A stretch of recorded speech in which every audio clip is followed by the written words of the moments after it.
Estou saudando aí todo mundo com a graça e paz da paz do Eterno Yahweh, nosso Pai, e de Yahushua HaMashiach, nosso Messias.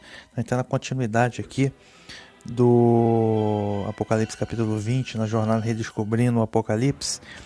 E agora a gente vai entrar na parte 3 do episódio do Apocalipse capítulo 20. Essa parte 3 do episódio, esse é o episódio Gog e Magog. Esse é o episódio Gog e Magog. Dando continuidade aqui, é a vez do Apocalipse capítulo 20, verso 7.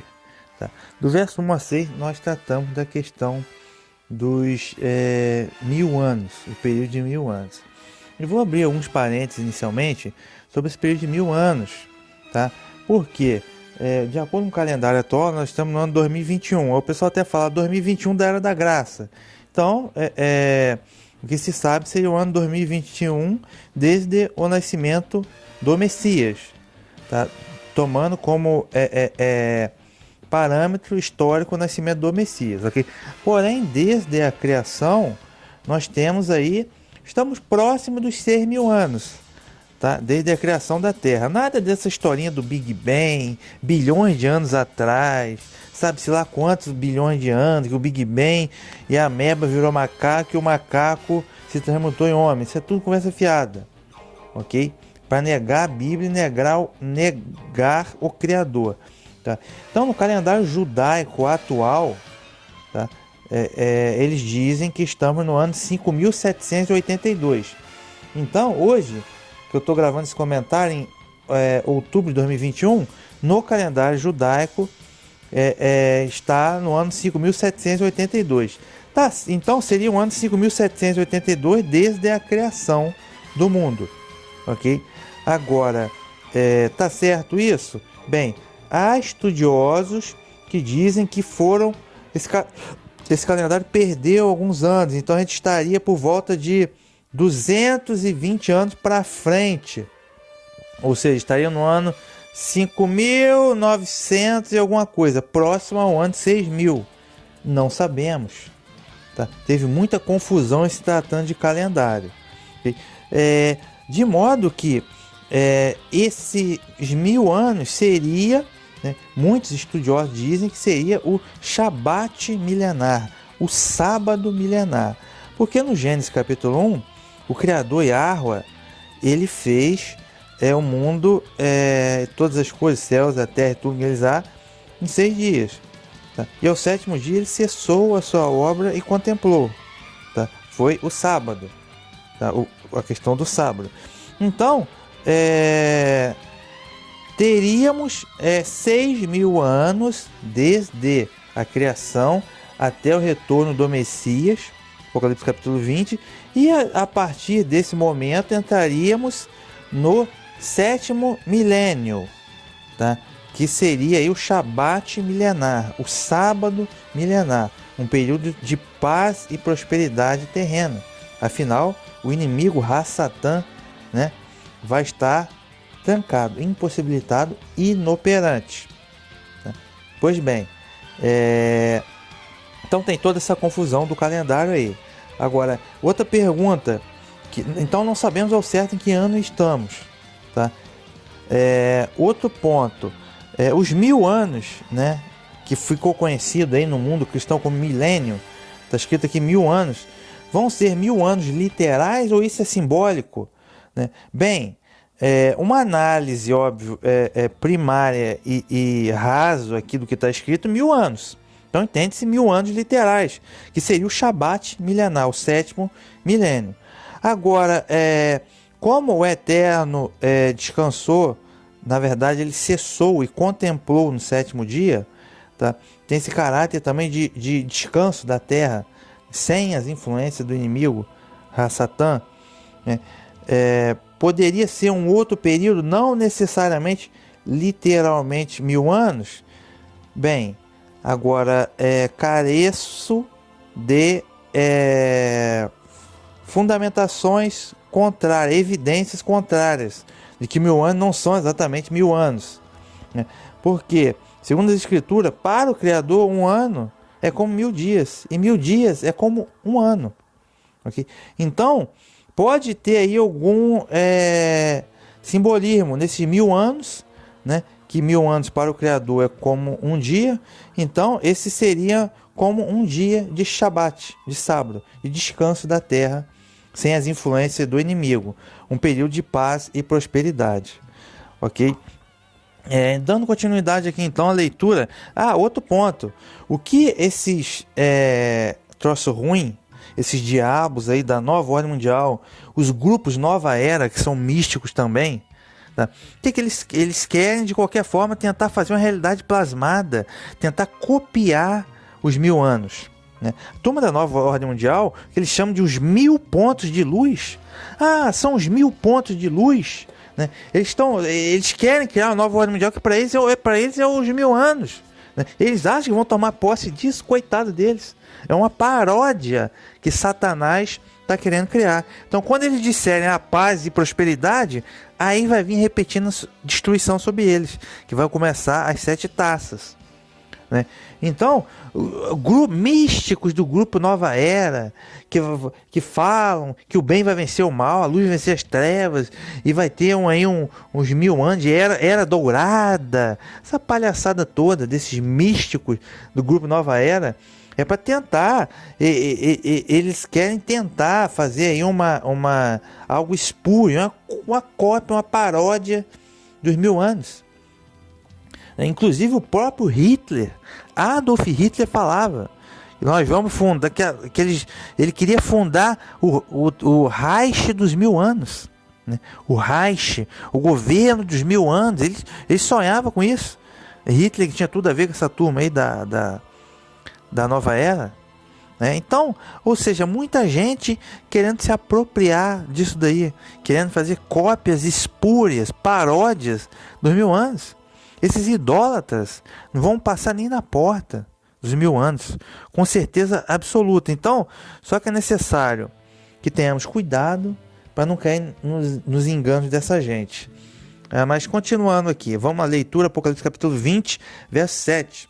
Diz assim, quando se completarem os 1000 anos, Satanás, Ra-Satã, será solto da prisão do abismo. Repetindo, quando se completarem os 1000 anos, tá? Ra-Satã será solto da prisão do abismo. Então, já falei sobre nos episódios passados sobre a prisão. O inimigo vai estar inoperante durante esse período de 1000 anos. Então, todos vão conhecer a palavra, todos vão conhecer o evangelho, todos vão conhecer o Messias, todos vão conhecer a instrução da Torá, todos vão conhecer Yahweh, o Criador dos céus e da terra, o Pai. Ok?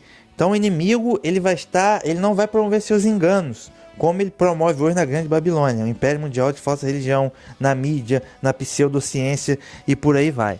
Mas, por uma questão de conveniência, né, pelos desígnios e planos e soberania do Criador, o Senhor Yahweh dos exércitos, o inimigo será solto, né, dessa prisão, que é uma prisão espiritual e no plano terreno de circunstâncias, okay? Mas o inimigo será solto, tá? Pela última vez, para promover seus enganos finais, e aí será sua derrota e eliminação final, okay? Então já expliquei o que é a questão do abismo. Verso 8. Ele, né, o inimigo, Ra-Satã, ele vai sair e seduzir as nações dos 4 cantos da terra. Repetindo, ele vai sair e seduzir as nações dos 4 cantos da terra, porque é o que ele sabe fazer, é o que ele faz a todo momento, tá? Ele utiliza a mídia, pessoas influentes e por aí vai, a pseudociência, a própria educação e o Império Mundial de Falsa Religião, tudo isso ele usa para seduzir as nações. Se você observar, todos os valores que ele coloca é sempre contra a Bíblia, sempre contrário. Ele vai seduzir as nações dos 4 cantos da terra, Gog e Magog, reunindo-os para o combate. O número deles é como a areia do mar. Então veja que, como eu disse, né, como que os adventistas dizem que não vai sobrar ninguém Não vai sobrar ninguém. A terra vai estar deserta, devastada durante 1000 anos. Não vai sobrar ninguém. Daí eles dizem, como que não vai sobrar ninguém? Se o inimigo vai ser solto e vai seduzir as nações. Ele vai seduzir, o número dos que serão seduzidos serão como a areia do mar. Ou seja, um número gigantesco. Tá? Então, como que os adventistas dizem que não vai sobrar ninguém na terra? Né? É porque eles, os adventistas, fazem uma gambiarra horrível aqui. Eles deturpam esse trecho completamente. Tá? Eles dizem que vai ter a ressurreição dos ímpios e que esses ímpios ressurretos é que serão seduzidos por Satanás. Mas a segunda ressurreição, que é a ressurreição dos ímpios, é só lá no verso 12. E eles estão colocando aqui no verso 8. Eles antecipam, eles colocam a carroça na frente do burro. Tá? Por que isso? Tá? Por que esse erro é herético e proposital? Porque eles não aceitam a restauração de Israel. Que é o que eu falei durante 1000 anos. Israel vai ser o centro do mundo. Eles não aceitam a restauração de Israel. Porque na teologia da substituição deles, Israel foi substituído pelos adventistas. Eles é que são o povo de Deus agora. Quanta pretensão, né? Ridículo, né? E tem maçonaria aí, viu? Tem maçonaria lá. Mas enfim, isso não é o caso. Então o inimigo, ele vai sair, vão sobrar pessoas durante o milênio, vão nascer pessoas, outras pessoas vão morrer durante 1000 anos. Tá? Israel vai ser restaurado, como eu já disse. Só que no final disso, o inimigo ele vai sair para seduzir as nações mais uma vez. Qual é o engano que ele vai inventar? Não sabemos. Mas são muitos enganos que ele inventa. Por exemplo, o darwinismo, o homem veio do macaco, o Big Bang, não, foi o nada explodiu sozinho e sabe-se lá como que aquele nada surgiu do nada, explodiu sozinho e do nada só uma bolinha azul no universo que tem água, né? No universo gigantesco e por acaso, por coincidência, só nessa bolinha azul que tem vida inteligente, né? Do homem. Quer dizer, qual a probabilidade matemática disso acontecer? É impossível vezes impossível. E eles chamam de ciência. Né? Não pode retratar de forma matemática, eles chamam de ciência. Né? E por aí vai engano de NASA, da mídia, de novela, de moralidade. É a coisa toda. Sistema educacional, o ateísmo, e os ismos da vida, comunismo, socialismo e por aí vai. Império Mundial de Falsa Religião como um todo. Ou seja... engano é a especialidade dele. Qual vai ser o engano da vez que ele vai seduzir essa gente toda como as areias do mar? Não sei, ok? Mas vai ser um engano desse tipo, como vários enganos que nós temos hoje. Dando continuidade aqui, o Gog e Magog. Por quê? Quem é Gog e Magog? A gente vai entender que é uma profecia lá do profeta Ezequiel. Tá? Então a gente já vai partir para a explicação do que é o Gog e Magog. Tá? Me vê o verso 9. Bem, então ele vai reunir esse povo todo para o combate. Combate contra quem? Ou seja, ele vai enganar essa gente toda para combater os santos. Né? Para combater os verdadeiros adoradores. Para combater o povo de Deus. Que é a mesma coisa que ele faz hoje. Certo? Que ele vem fazendo há muito tempo, mas ele vai promover essa rebelião, vamos dizer. Okay? Então, só que vamos entender agora quem é Gog e Magog. É uma profecia do profeta Ezequiel, capítulo 38 e Ezequiel, capítulo 39, tá? Gog e Magog. Tá. Então, o que o sistema, de maneira geral, sobretudo o evangélico, fala sobre essa Gog e Magog? Né? Eles dizem que esse conflito, essa guerra de Gog e Magog vai acontecer agora, tipo, a qualquer momento, né? Que vai vir um povo do norte. Eles dizem que é a Rússia, né? A maioria diz que é a Rússia, outros dizem que é a Turquia e que vai vir atacar Israel. E vão vir atacar Israel e vai ter a intervenção divina, né? E vai ter essa guerra toda, e depois dessa guerra vai ser o momento oportuno para surgir o anticristo, para fazer um acordo de paz. Aí depois disso vão começar os 7 anos do Apocalipse, né? Aquela coisa toda. E isso é o que eles dizem. E, salvo me engano, antes disso vai ter o arrebatamento da igreja. Eles dizem isso, mas está completamente errado. Não há um pingo de... Não há um pingo de embasamento bíblico nisso. É o mais puro achismo, tá? É um chute, tá tudo errado, tá? Gog e Magog só está explícito, esse conflito de Gog e Magog, em 2 pontos na Bíblia: Ezequiel 38 e 39 e Apocalipse capítulo 20, a partir do verso 8. Então teria 2 Gog e Magog, então. Teria um Gog e Magog antes, né?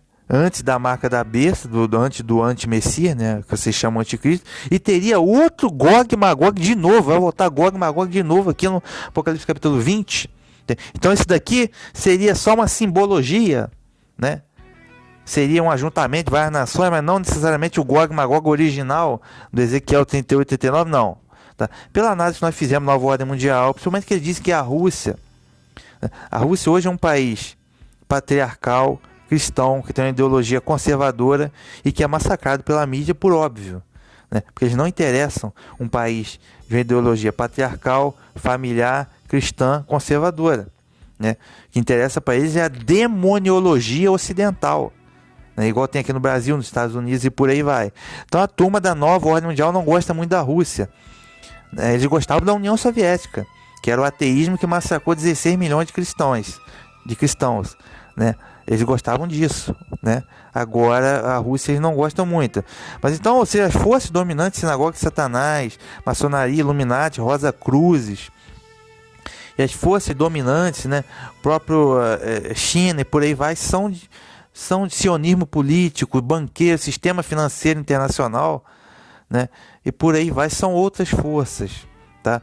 Não haveria esse espaço todo para a Rússia sair da casinha nesse momento, ok?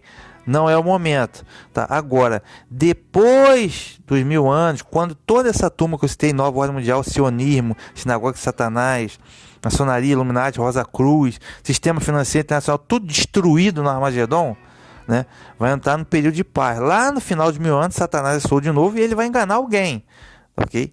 Quem que ele vai enganar? O Gog e Magog, tá? Aí já vão ser outros personagens, outra história, tá? Outra história. Na verdade, uma história de engano semelhante, mas com outros personagens. Os personagens que mandam hoje na estrutura mundial de poder vão estar completamente destruídos. Mas enfim, então eu aposto as minhas fichas nisso, que esse Gog e Magog do Apocalipse capítulo 20, verso 8 é o cumprimento profético aqui de Ezequiel 38 e 39. Tal qual o profeta Isaías, ele fala lá do novo céu e da nova terra, que é a coisa que vai se cumprir depois disso, ok? Então tem profecia, meu amigo, até o final das coisas, tá? E muita gente acha que profecia tem que cumprir tudo agora, exatamente 7 anos, vai cumprir tudo. Não é assim que a coisa funciona. Então vamos lá, Gog e Magog, né? Ezequiel capítulo 38, verso 1 diz assim, ó: Veio mais a mim a palavra de Yahweh, dizendo: Filho do homem, dirige o teu rosto contra Gog, terra de Magog, príncipe e chefe de Meseque e de Tubal, e profetiza contra ele. Muita atenção. Filho do homem, dirige o teu rosto contra Gog, terra de Magog, príncipe e chefe de Meseque e Tubal, e profetiza contra ele. Ora, quem que é Gog, quem que é Magog, quem que é Meseque, quem que é Tubal? Tá? São personagens bíblicos, tá? Que geraram povos que existem hoje. Tá? Se a gente for lá no Gênesis capítulo 10, está falando dos descendentes de Noé, né? Depois do dilúvio, né? Por que a pseudociência nega o dilúvio? Porque Satanás, ele não aceitou a derrota no dilúvio, né? Que os anjos caídos, os filhos dos anjos caídos, né, os titãs da antiguidade, os gigantes, os heróis, né, os Néfilin foram destruídos pelo dilúvio e os anjos, né, rebeldes foram aprisionados, tá? Depois disso, somente Noé e sua família sobreviveu e eles repovoaram a terra. E Noé teve 3 filhos: Sem, Cã e Jafé. Sem deu origem aos povos do Oriente Médio, que são chamados semitas, dentre eles os hebreus, né, israelitas, judeus e os árabes também, okay? Dentre outros povos, tá? Esse tal de Jafé, ele deu origem aos povos brancos, tá? Branco, de olho azul, pele mais clara, os europeus, e também teve um filho dele, que já foi o filho de Jafé, que deu origem aos povos asiáticos, né? O bem orientais, de olho puxado, como japonês, chinês, coreano e por aí vai. E já o Cã, que era o filho mais novo, deu origem aos africanos, tá? De pele escura, tá? Basicamente é isso, tá? A partir desses 3 foram tendo filhos, tá? E da descendência de Jafé, como eu disse, Jafé saiu basicamente europeu e asiáticos, de olho puxado, tá? E pele clara, Jafé. Vamos analisar Gênesis capítulo 10, ó, verso 2. Os filhos de Jafé são Gomer, Magog, Madai e Javã e Tubal e Meseque e Tiras. Ele teve vários filhos aqui, Jafé. Dentre esses filhos está o Magog, o Tubal e o Meseque. 3 filhos, Magog, Tubal e Meseque. 3 filhos de Jafé, tá? E eles deram origem a povos, né? Europeus e asiáticos, tá? Então, ou seja, a gente começa a desvendar quem é Gog e Magog, porque Gog seria o líder do povo de Magog, ok? Muita gente, Gog e Magog é o anticristo, tem gente até que fala isso, né? Não é. Gog não é o anticristo, não é um anti-messias, já é um outro personagem, já em outro tempo. O anti-messias já foi destruído já há 1000 anos, tá? Depois é que vai surgir aqui o Gog, que vai ser o líder desse ajuntamento, tá? O líder do ajuntamento de Magog. E Magog, Tubal e Meseque. Aí muita gente diz, não, é a Turquia. Não é a Rússia, não, é a Turquia. Não é a Turquia, tá? Quem deu origem à Turquia já foi outra pessoa, tá? Por quê? Aqui na profecia está dizendo o seguinte: filho do homem, dirige o teu rosto contra Gog na terra de Magog, príncipe de Meseque e Tubal. A gente precisa entender quem é Meseque e Tubal, tá? Veja bem, Meseque, segundo a maior parte dos estudiosos, Meseque é a sigla MSK, a mesma sigla de Moscou, a capital da Rússia. Mas muita gente vai dizer que não. Percebam a semelhança linguística? Tá? Tem tudo a ver, é um povo da Eurásia. Moscou, a Rússia, abrange 2 continentes. Agora, Tubal, quem é Tubal? Se você pesquisar no Wikipédia, Tubal é um rio, tá? Tobol ou Tubal é um rio que está localizado na Rússia, tá? E tem uma cidade lá antiquíssima chamada Tobolsk, tá? Que é uma capital histórica na região da Sibéria, tá? Se você pesquisar Tobolsk com K no final, vai direto no Wikipédia. Tá dizendo assim, ó, é uma cidade, né, no Oblast de Tiumen, na Rússia, localizada na confluência do rio Tobol e Irtysh.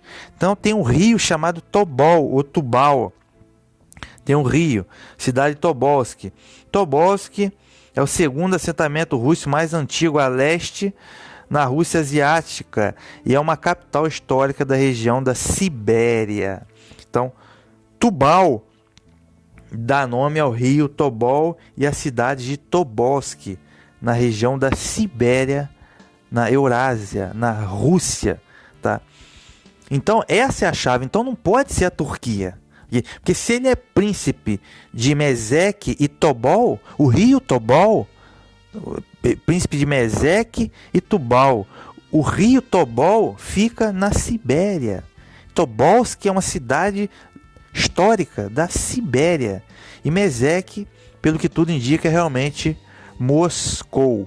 Tá? Quem deu origem à Turquia, salvo me engano, possivelmente, foi o Gomer e o Togarma, que já é outro filho de Javan, de Jafé, desculpe. Tá? Aqui, aí já entra, deixa me ver aqui, os filhos de Gomer, filho de Jafé também, são Askenaz no leste europeu, né, que deu origem ao que hoje se chama judeus Askenazim, que são misturados, óbvio, porque Israel vem de Sem, mas eles se misturaram. Askenaz já não é um povo semita. E os filhos de Gomer são Askenaz, Rifá e Togarma. Possivelmente foi Togarma que deu origem àqueles povos ali da Armênia, Turquia e por aí vai. Ok? Então, Magog, Tubal e Meseque não pode ser a Turquia. Ok? Por esse detalhe técnico. Então é realmente da região da Rússia. A gente não sabe como será o mapa geográfico daqui no final dos 1000 anos, não sabemos. Mas hoje o que indica seria realmente a Rússia. Tá? Muita gente diz que não, é porque a norte de Jerusalém está Istambul, não está Moscou. Mas o norte não precisa ser uma linha reta. Não necessariamente. Ok? Então, por esse detalhe técnico, que o Magog, o Gog, ele é príncipe Meseque e Tubal, considerando que Tubal fica na Sibéria, Tobolsk e o rio Tobol, né, não pode ser a Turquia, por esse detalhe técnico. Então percebam que Jafé, essas pessoas deram origem a povos na Europa de pele bem branca, de olho azul, olho claro, pele clara, e se eu não me engano foi o Gomer que deu origem à Turquia, né? E o Togarma seria, aí sim, o Togarma seria o do povo realmente bem mais para a Ásia, né? De olho puxado. Então, ou seja, é um pouco complexo essa genealogia, mas esse estudo nos leva a crer que é na região da Rússia que vai ser a liderança, né, para o ajuntamento, que na verdade será dos 4 cantos da Terra, né, mas a liderança, a potência principal possivelmente vai ser ali da Rússia. Não me surpreenderia, porque os personagens que a gente tem hoje na estrutura mundial do poder vão estar completamente destruídos. Então vai surgir uma outra potência nessa época aí, tá? Para liderar os demais ajuntamentos das demais nações contra o povo santo.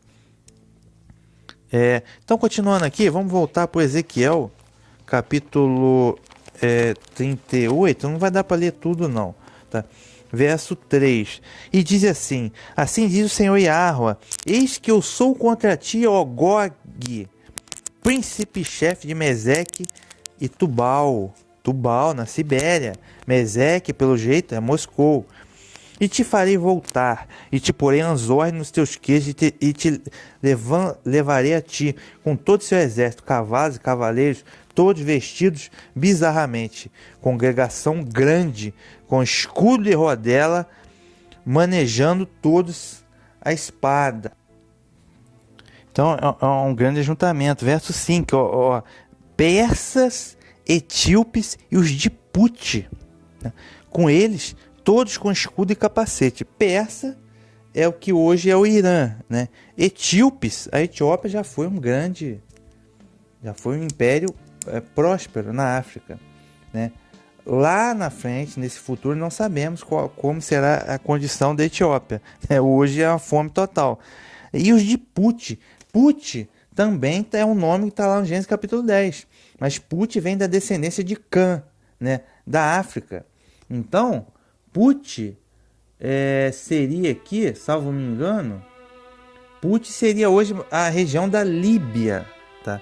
E tem o Cush também, Cush, também filho de Cã, seria a Etiópia. Seria a Etiópia e o Sudão, possivelmente o Sudão. Mas Put, aqui, Líbia, na África. Tá?